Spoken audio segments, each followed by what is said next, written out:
As everyone's favorite band, The Script, and everyone's favorite best friend of The Script, will.i.am, once said, standing in the Hall of Fame, open brackets, yeah, close brackets, and the world's gonna know your name, open brackets, yeah, close brackets. The WWE Hall of Fame is the most prestigious wrestling Hall of Fame in the world, right after the Wrestling Observer Newsletter Hall of Fame, the Impact Hall of Fame, and the Cauliflower Alley Club Hall of Fame. That's a real thing. The club meets yearly for a reunion dinner and awards show, and the club's motto is the Ring of Friendship. I love that. The WWE Hall of Fame is mostly filled with people who deserve to be there. Your Drew Carey's and Kid Rock's to one side, way to one side.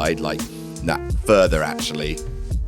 Further to one side, thank you. Even people like Tori Wilson can boast to have created many memories for young wrestling fans. However, not all memories are worth keeping, and even the biggest, most treasured inductees in WWE's Hall of Fame have had some moments they'd rather leave in the history books and out of their video package. I'm Adam, hailing from partsFUNknown, and here are 10 terrible gimmicks for Hall of Fame wrestlers. Would you like to join the partsFUNknown Hall of Fame? Then all you have to do is subscribe and turn on your notifications so you never miss a silly, really stupid partsFUNknown video. We make good stuff about wrestling, so give us a subscribe if you haven't already. It helps. Number 10, JBL Vampiro Americano. JBL is one of the few wrestlers that ever had long, successful runs in WWE with two entirely different gimmicks. JBL, Wall Street financier, and acolyte Bradshaw are night and day, with only Texas and Yeehaws being the single piece of DNA combining the two. But did you know that the 2020 Hall of Famer was once a luchador? After working Texan border promotions in his early years, scouts for CMLL, the Mexican promotion that carries the honor of being the oldest still operating wrestling promotion in the world, brought him down to run a few shows. JBL thought he'd be doing the John Hawk cowboy gimmick he was doing at the time, but was instead handed facepaint and new gear and told, "You're Vampiro Americano." And hilariously, he was only actually given that gimmick to annoy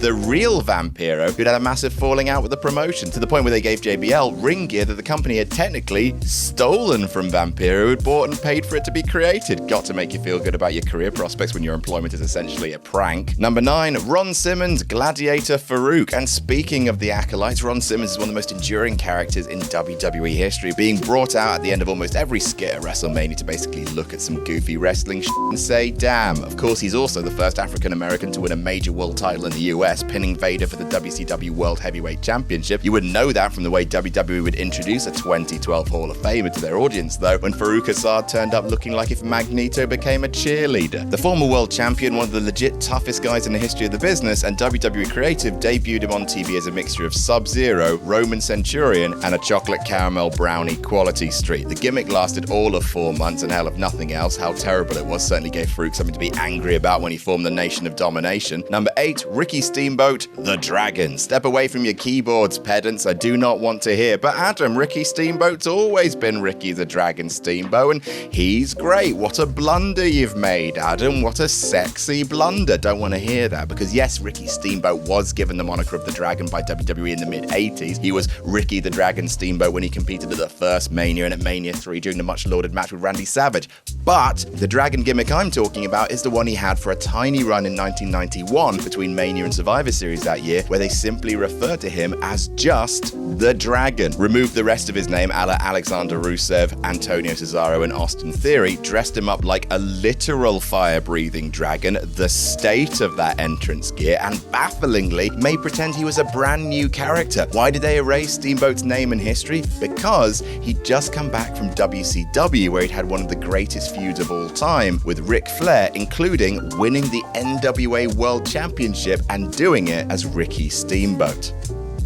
Number 7, Rikishi, Make a Difference Fatu. How can Rikishi reach these keys? I mean, fair enough, you have to go through a lot of trial and error before you settle on a Hall of Fame worthy gimmick of being a dancing bum man / attempted vehicular murderer. Rikishi went through several gimmicks before settling on the cool one in Too Cool, Head Shrinker Fatu, which was alright, a smidge dated, you could say. The Sultan, which was arseholes and had him wrestling like Bane's nan. But the worst was Make a Difference Fatu, a gimmick he had for a cup of coffee in the mid-90s that saw him take to the mean street, imparting life lessons to the youth of the day from his home city of Sunnyvale. Not Sunnydale, that is a different and not real city where Vampiro Americano lives. Make a Difference Fatu, despite being actually quite a sweet gimmick, if we're honest, made zero difference and the character didn't even last a full year. Number 6, The Godfather, Karma. Charles Wright was inducted into the Hall of Fame in 2016 as The Godfather, a man who walked down to the ring accompanied by notable prostitutes. Pimping is not, in fact,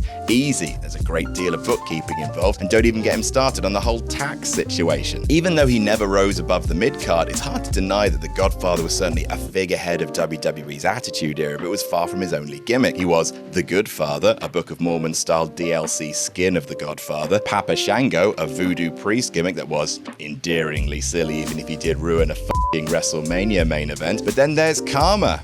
No one like Karma. The air quotes supreme fighting machine was a UFC ripoff and died a f***ing death despite working a high-profile SummerSlam match with Taker, because MMA gimmicks only really work when the wrestlers, MMA trained. Number 5, Kevin Nash, Oz. Lol. I mean, we're not going to spend too long on this because it's one of the most famous terrible gimmicks of all time, but great googly moogly look at Oz, one of Kevin Nash's ill-fated gimmicks from his WCW days. He looks like when Dwight cut the dummy's face off in The Office, but then he got to keep it and went on history's most terrifying LARP. Why this? Why any of this? At least when WCW did RoboCop the year before it was actually sort of relevant, The Wizard of Oz came out in the f***ing 1930s. A pop culture reference 52 years after the fact, his Vince McMahon levels of being on the pulse. Also, he was accompanied to the ring by Kevin Sullivan, also in a mask as the Great Wizard. But then, is Oz not the Great Wizard? Who are they both wizards? Why is Oz wearing a face over his real face? What the f*** is happening? At least fellow clickmate Triple H just had a stupid name as Terror Rising in WCW. Didn't have to be the world's tallest pervert. Number 4, Stone Cold Steve Austin, the Ringmaster. At least they didn't give him a top hat, I suppose. You could bet they wanted to. The man who would come to make more money for Vince McMahon than almost anyone else, Stone Cold Steve Austin made his 1996 WWE debut as the Ringmaster, whose entire gimmick seemed to be the chosen one, but worse because he immediately had to wear the $1 Million Championship, which is the world's biggest and shittest apology bracelet, and I will not be entertaining opinions about how the $1 Million Championship looks nice. I won't do it. He debuted with blonde hair and green trunks, which is very silly, before cutting an evangelical-style promo, and it's so weird to hear Steve Austin's voice in a different character with Brother Love's gospel sex music playing in the background. It's not awful, it's just bland, and for someone of Austin's talents, that's almost worse. Thank God the Ringmaster only lasted 2 months before Austin finally became Stone Cold. Number 3, Jim Neidhart. Who? It is a very nice thing that Jim Neidhart was posthumously inducted into the WWE Hall of Fame as one half of the Hart Foundation the year after his death, even if some unremarkable prick tried to ruin the occasion by tackling Bret Hart. Cut to the now called Cash Wheeler giving that guy a lesson in respect, right? Now, there we go. And the induction was thoroughly deserved as well. Along with teams like the British Bulldogs, the Hart Foundation were the backbone of the tag boom of the Hulkamania era, having top-draw matches with teams like Demolition, which isn't easy to do, considering Crush was one of Demolition. Less fondly remembered, however, will be some of Neidhart's other gimmicks, such as the New Foundation, Will You Hark at Those Parachute Pants, and even worse, in 1996, the same year as the Ringmaster no less, a masked wrestler called who only exists so Vince and Jerry Lawler could do a rip-off of an Abbott and Costello routine, and if you need me to tell you which one, I hate you. Oh, and also there was that time in the National Wrestling Conference where he turned up to a match with Virgil and Clan Rose, but maybe let's not talk about that one. Number 2, Kane. F***ing all of them. There's no denying that he's one of the greatest characters in the history of wrestling. Genuinely, 1997-98 Kane is the best. He is the goddamn best. Actually scary, actually brilliant. The rest of his wrestling gimmicks, however,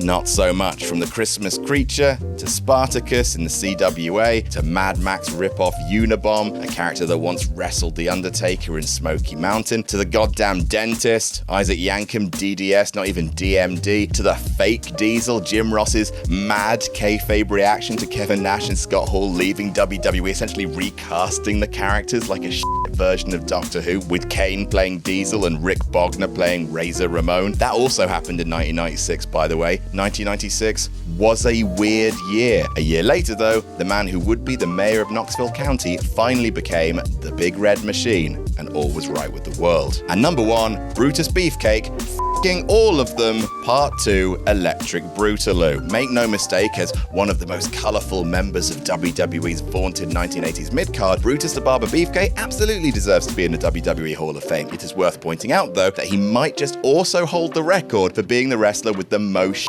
gimmicks in the history of the business. Wonderfully documented by the lads over at OSW. Go and give them a subscribe. A winner is them. But here's a quick list of the horrors Brutus has achieved in his Hall of Fame worthy career. He's been Hulk Hogan's smaller brother with the following names: Eddie Boulder, Eddie Hogan, Eddie Golden, Dizzy Hogan, and Dizzy Golden. Dizzy Golden sounds like a weird Scandinavian sweet. Brute Force, Baron Beefcake, Brutus Beefcake, Hulk Hogan's WWE best friend, a mystery man who turned up wearing a star mask and a wicker basket on his chest for no reason, was never actually named, Brother Brutai, Hogan's WCW best friend, the Clipmaster, WCW's lame attempt to get around WWE owning the Barber character, the Butcher, a heel who looked like a bodyguard at a German sex club, the man with no name after he suffered amnesia, the Zodiac, who'd only speak in yeses and nos, f***ing hell, there's more of these, the Booty Man and Big Brother Booty, the first draft of Mr. Ass, and finally, the Disciple, a biker with bad hair who is also, and this seems to be a theme here, Hulk Hogan's best friend. Good job, Brutus.